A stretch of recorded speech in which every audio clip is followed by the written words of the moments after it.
اور صحابہ کرام بھی بابوں کی کیٹیگری میں آتے، انبیاء تو نہیں ہے۔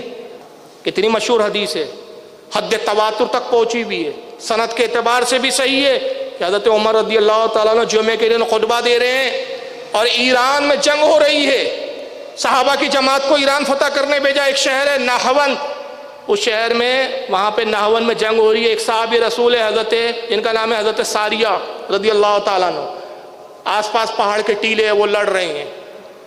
حضرت عمر رضی اللہ تعالیٰ عنہ خطبہ دیتے ہوئے اچانک ارشاد فرماتے، اے ساریہ پہاڑ کی طرف، اے ساریہ پہاڑ کی طرف۔ صحابہ کرام حیران ہو گئے کہ بھئی جمعے کے خطبے میں یہ ساریہ کا نام کہاں سے بیچ میں آ گیا، لیکن لوگوں نے اتنا جان لیا صحابہ کرام نے کہ حضرت عمر نے اس طرح کا کلام کیا تو ضرور کوئی نہ کوئی حکمت ہوگی۔ وقت اور وہ دن لکھ لیا گیا کہ تاریخ یہ تھی، وقت یہ تھا، خطبے کا وقت تھا، اور اس وقت حضرت عمر نے عجیب و غریب آواز لگائی، اے ساریہ پہاڑ کی طرف۔ یہاں تک کہ جنگ فتح ہوئی، فتح ہونے کے بعد حضرت ساریہ رضی اللہ تعالیٰ جب فتح آپ لوٹے تو آپ نے فرمایا کہ خدا کی قسم یہ جنگ ہم ہارنے والے تھے۔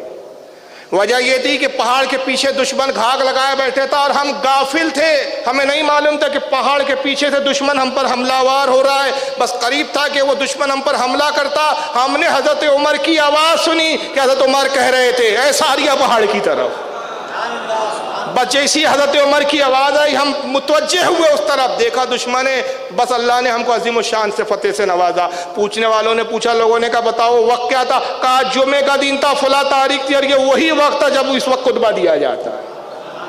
تو اب اس میں دو کرامتیں ہیں، ایک تو حضرت عمر کی کرامت کہ مدینے سے نہون دیکھ رہے ہیں جو سینکڑوں میل دور ہے، یہ نہون کا منظر دیکھ رہے ہیں، آواز لگا رہے ہیں، آواز وہاں تک پہنچ بھی رہی ہے، یہ عمر کی کرامت، اور حضرت عمر کی اس آواز کو وہ سن رہے ہیں، یہ حضرت ساریہ کی کرامت۔ اور متواتر حدیثیں اگر حوالے دوں تو بہت لمبی فہرست ہے، میں صفحے چھوڑ دے رہا ہوں، صرف بس نام لے رہا ہوں کتابوں کے۔ امام طبری نے اس کو تاریخ الطبری کے اندر اس کو لکھا ہے، اس حدیث کو۔ حضرت امام ابو نعیم نے اس کو دلائل النبوہ میں لکھا ہے، اسی حدیث کو امام بہقی نے دلائل النبوہ میں لکھا، اسی حدیث کو خطیب تبریزی نے مشکات المصابیح مشکات شریف میں لکھا، اسی حدیث کو ابن کثیر نے البدایہ والنہایہ میں لکھا، اسی حدیث کو امام ابن الاسیر نے اپنی کتاب اسد الغابہ میں لکھا، اسی حدیث کو امام ابن حجر اسقلانی نے الاصابہ فی تمییز الصحابہ میں لکھا، اسی حدیث کو امام سخاوی نے اپنی کتاب المقاصد الحسنہ میں لکھا، اسی حدیث کو امام اجلونی نے کشف الخفا کے اندر لکھا۔ تو یہ متعدد حوالے ہیں کہ جہاں یہ حدیث حد تواتر تک پہنچی ہے کہ حضرت عمر کی کرامت ہے کہ ہزاروں اور سینکڑوں میل دور دیکھ بھی رہے ہیں اور اپنی آواز پہنچا بھی رہے ہیں۔ اب کون ہے جو انکار کرے ان سارے محدثین کا اور ان مستند حدیثوں کا اور مستند کتابوں کا؟ تو کیا حضرت عمر نبی تھے؟ بابی تھے نا۔ تو جب حضرت عمر کو اللہ نے قوت دی تو کیا اور اولیاء کو اللہ تعالیٰ قوت عطا نہیں کر سکتا؟ تو کم از کم خوش عقیدہ تو اس پہ شک نہ کرے۔ ہاں اگر مرزا جیسے جاہلوں کے نصیب میں شک کرنا ہی ہے تو اس کا علاج ہمارے پاس پھر کچھ بھی نہیں ہے، کیونکہ ابو جہل بھی چاند کے ٹکڑے ہوتے ہوئے دیکھتا تھا مگر تب بھی یہ کہتا تھا یہ تو محمد نے جادو کیا ہے۔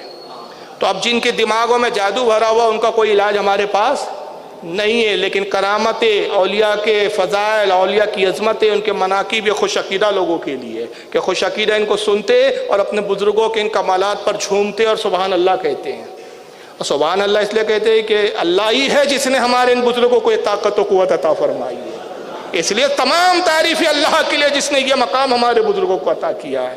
اور